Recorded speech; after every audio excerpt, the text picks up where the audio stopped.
پیارے دوستوں السلام علیکم۔ آج ہم بات کریں گے سلمان رشدی کے بارے میں، ملعون سلمان رشدی کے بارے میں کہ وہ کون تھا اور کیا کام اس نے کیا۔ تو آئیے شروع کرتے ہیں۔ احمد سلمان رشدی کشمیری ایک بھارتی برطانوی ناول نگار اور مضمون نگار ہے۔ اس کا چوتھا ناول شیطانی آیات سیٹانک ورسز ایک بڑے تنازع کا مرکز تھا جس نے کئی ممالک میں مسلمانوں کو احتجاج پر اکسایا۔ 14 فروری 1989 کو آیت اللہ خمینی کی طرف سے جاری ایک فتوے میں سلمان رشدی موجب قتل قرار دیا گیا، جو آج تک جاری ہے۔ پیدائشی نام ان کا احمد سلمان رشدی ہے۔ پیدائش ان کی 19 جون 1947 کو ہوئی ہے، ممبئی شہر میں۔ 75 سال کی عمر ہے ان کی۔ شہریت وہ 3 شہریتیں رکھتے ہیں: مملکت متحدہ کی اور متحدہ امریکہ کی اور ہندوستان کی۔ Royal Society of Literature PEN America کے رکن بھی ہیں وہ۔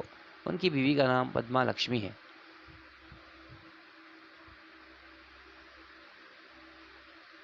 سلمان رشدی ہندوستان کی برطانیہ سے آزادی سے 2 ماہ قبل بمبئی میں 19 جون 1947 کو پیدا ہوئے تھے۔ 14 سال کی عمر میں انہیں انگلینڈ کے رگبی اسکول تعلیم کے لیے بھیج دیا گیا تھا۔ بعد ازاں انہوں نے کیمبرج کے معروف کنگز کالج میں تاریخ کے مضمون میں آنرز کی ڈگری حاصل کی۔ وہ برطانوی شہری بن گئے اور انہوں نے اپنا مسلم عقیدہ تبدیل کر لیا۔ انہوں نے بطور ایک اداکار مختصر وقت کے لیے کام کیا۔ وہ کیمبرج فوٹ لائٹس میں کام کر چکے ہیں۔ پھر انہوں نے ناول لکھنے کے ساتھ ساتھ ایک ایڈورٹائزنگ کاپی رائٹر کے طور پر بھی کام کیا۔ وہ لندن 2003 میں اپنے ناول مڈ نائٹ چلڈرن کی اسٹیج کے لیے محفوظ کردہ پرفارمنس میں بھی شامل رہے۔ پچھلی 2 دہائیوں میں اس نے Shalimar, the clown, the enchantress of Florence, ٹویزٹ میتھنز and 28 nights, the golden house اور کوئچ نامی ناول شائع کیے۔ ان کا چوتھا ناول شیطانی آیات سیٹانک ورسز، جو سن 1988 میں شائع ہوا، ان کا سب سے متنازع ناول بن گیا۔ اس کتاب کو دنیا بھر کے مسلمانوں نے مذہبی توہین آمیز قرار دیا۔ 75 سالہ رشدی کو جان سے مارنے کی دھمکیاں دی گئی اور وہ اس ناول کی اشاعت کے بعد روپوش ہونے پر مجبور ہو گئے اور برطانوی حکومت نے مصنف کو پولیس حفاظت میں رکھا تھا۔ ان کی چوتھی کتاب کی اشاعت اور برطانوی پولیس کی جانب سے حفاظت میں رکھے جانے کے بعد برطانیہ اور ایران نے سفارتی تعلقات منقطع کر لیے تھے، لیکن مغربی دنیا کے مصنفین اور دانشوروں نے اس کتاب پر مسلمانوں کے رد عمل کو اظہار رائے کی آزادی کو لاحق خطرہ قرار دیا تھا۔ اس کتاب پر سب سے پہلے انڈیا نے پابندی لگائی تھی۔ پاکستان نے بھی مختلف دیگر مسلمان ممالک اور جنوبی افریقہ کی طرح اس پر پابندی عائد کر دی۔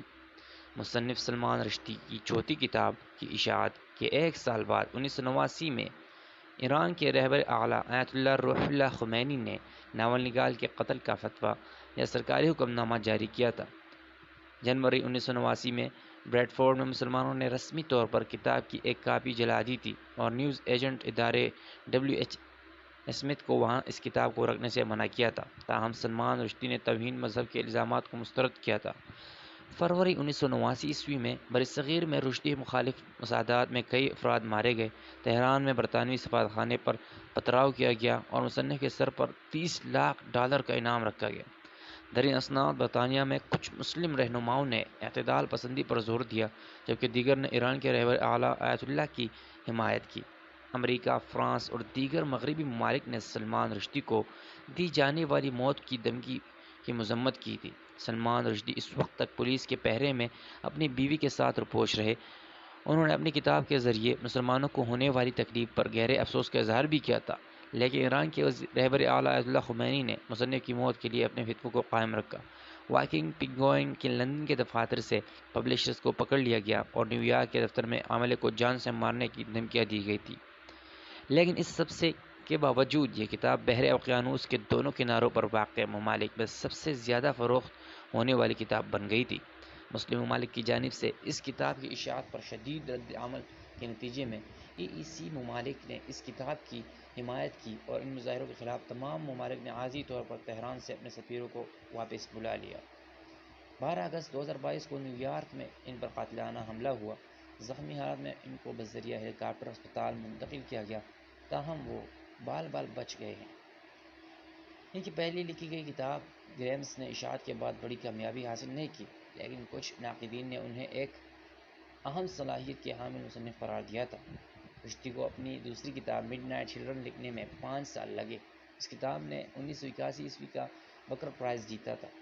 اس کتاب کو بڑے پیمانے پر سراہا گیا اور اس کی 5 لاکھ کاپیاں فروخت ہوئی تھی۔ جہاں ان کی کتاب مڈ نائٹ چلڈرن انڈیا کے بارے میں تھی، وہیں رشدی کا تیسرا ناول شیم، جو 1983 میں ریلیز ہوا۔ 4 سال بعد رشدی نے ڈیجیگوار اسمال نامی ناول لکھا، جو نکاراگوا میں ایک سفر نامہ تھا۔ ان کا چوتھا ناول شیطانی آیت سینٹانٹک ورسز 1988 میں شائع ہوا۔ ان کا سب سے متنازع ناول بن گیا اور جس پر بین الاقوامی سطح پر ایسی ہنگامہ آرائی ہوئی تھی کہ جس کی مثال نہیں ملتی۔ رشدی کی بعض کتابوں میں بچوں کے لیے ایک ناول Haroun and the sea of stories 1990، مضامین کی ایک کتاب امیجنری ہوم لینڈز 1991، ناول east west 1994، the moor's last sigh 1995، the ground beneath her feet 1999، fury 2001۔ انہوں نے 2012 میں اپنی متنازع کتاب شیطانی آیت سینٹانٹک ورسز کے بعد پیدا ہونے والے تنازعات کے متعلق ایک یادداشت بھی لکھی۔ سلمان رشدی نے 4 بار شادی کی اور ان کے 2 بچے ہیں۔ وہ اب امریکہ میں رہتے ہیں۔ برطانوی مصنف و ناول نگار کی کئی کتابیں بہت کامیاب رہیں۔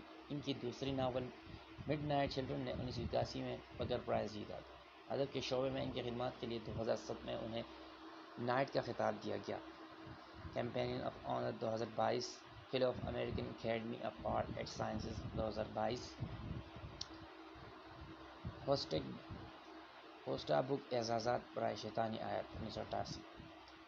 تو یہ تھی کچھ معلومات سلمان رشدی ملعون کے بارے میں۔ امید کرتے ہیں کہ وہ زندہ نہ رہیں، اور اگر زندہ رہیں بھی تو وہ ایک نشان عبرت بن کے رہیں گے۔